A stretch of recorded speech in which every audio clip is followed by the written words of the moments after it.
है मसीह का प्यारा वचन, ये है वचन प्यारा। परमेश्वर के धन्य नाम की महिमा हो। प्रभात मनन के सत्र 2459 में आप सभी का बड़े प्रेम के साथ स्वागत करता हूँ। आइए आज के मनन के लिए हम पढ़ते हैं पत्रस की दूसरी पत्री अध्याय 1 पद 5 से 7 तक। इसी कारण तुम सब प्रकार का यत्न करके अपने विश्वास पर सद्गुण और सद्गुण पर समझ और समझ पर संयम और संयम पर धीरज और धीरज पर भक्ति और भक्ति पर भाईचारे की प्रीति और भाईचारे की प्रीति पर प्रेम बढ़ाते जाओ। मसीह की पहचान की ओर बढ़ने हेतु अनिवार्य 3 चरण पर हम अभी तक मनन कर चुके हैं। चौथा चरण संयम पर धीरज अथवा supplying perseverance to self control है। धीरज शब्द सहने की क्षमता को दर्शाता है। नया नियम के लगभग सभी पुस्तक में इस बात को सूचित की हुई है कि मसीह विश्वासियों को वर्तमान संसार में दुख झेलना पड़ेगा। पत्रस अपनी पहली पत्री में इस बात को स्पष्ट किया हुआ है कि वर्तमान संसार में सच्चे मसीह लोग क्यों सताए जाते हैं।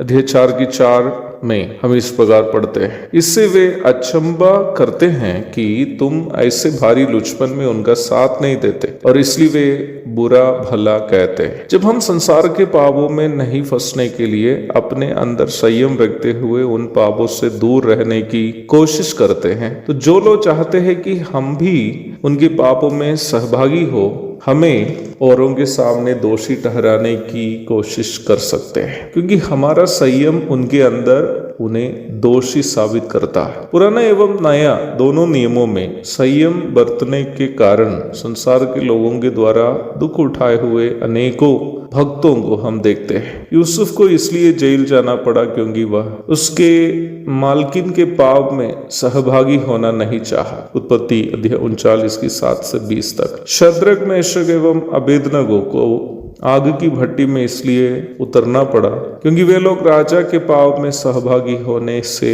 इनकार किया। दानियल अध्याय 3 की 8 से 21 तक। नबी यिर्मयाह को इसलिए जेल में बंद रहना पड़ा क्योंकि वह झूठे भविष्यद्वक्ताओं के समान राजा को खुश करके फायदा उठाना नहीं चाहा। यिर्मयाह अध्याय 32 की 2 से 5 तक। पौलुस और सिलास को इसलिए फिलिपी के जेल में प्रताड़ना सहकर रात बितानी पड़ी क्योंकि एक चरित्रहीन महिला से प्रशंसा स्वीकार करने से बढ़कर उस महिला के जीवन परिवर्तन पर वे लोग अधिक रुचि रखी। प्रेरितों के काम अध्याय 16 की 16 से 24 तक। यीशु मसीह की पहचान की ओर बढ़ने हेतु संयम के साथ धीरज रखना अनिवार्य है। पौलुस तीमुथियुस को दूसरी पत्री लिखते वक्त उनको ये याद दिलाया है कि पर जितने मसीह यीशु में भक्ति के साथ जीवन बिताना चाहते हैं वे सभी सताए जाएंगे। 3 की 12। दुख उठाने या कष्ट सहने की मानसिकता जिस मसीह विश्वासी में नहीं है, वे कभी भी आत्मिक जीवन में बढ़ोतरी प्राप्त नहीं करेंगे। मसीह जीवन फूलों को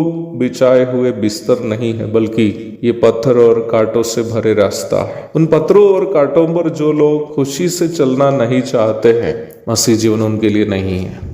इस मार्ग में थकान होगा, आंसू होगी, परेशानियां और तकलीफें होगी। यह रास्ता उन बहादुरों के लिए है जो जोखिम उठाना आनंद समझते हैं। मसीह मार्ग उन डरपोकों के लिए नहीं है जो बारिश के दिनों में सिंचाई करना पसंद करते हैं। मसीह मार्ग उन शूरवीरों का मार्ग है जो दुर्बल होते हैं पर हार नहीं मानते हैं, थक जाते हैं पर आगे की ओर बढ़ते रहते हैं, निराशा होते हैं पर आशा नहीं छोड़ते हैं, प्राण त्याग देते हैं पर प्रतीक्षा नहीं त्यागते हैं। क्या आप इन बहादुरों में से एक है? चलते रहिए ना, मत सोचिए अकेले हैं। हजारों शूरवीर इस रास्ते में आपके साथ है। थकिए नहीं, आगे बढ़िए, हम भी आपके साथ साथ हैं। एक और शुभ दिन की धन्य कामनाओं के साथ आज का मनन में यहाँ समाप्त करता हूँ। प्रभु आप सबको आशीष दे। आमीन।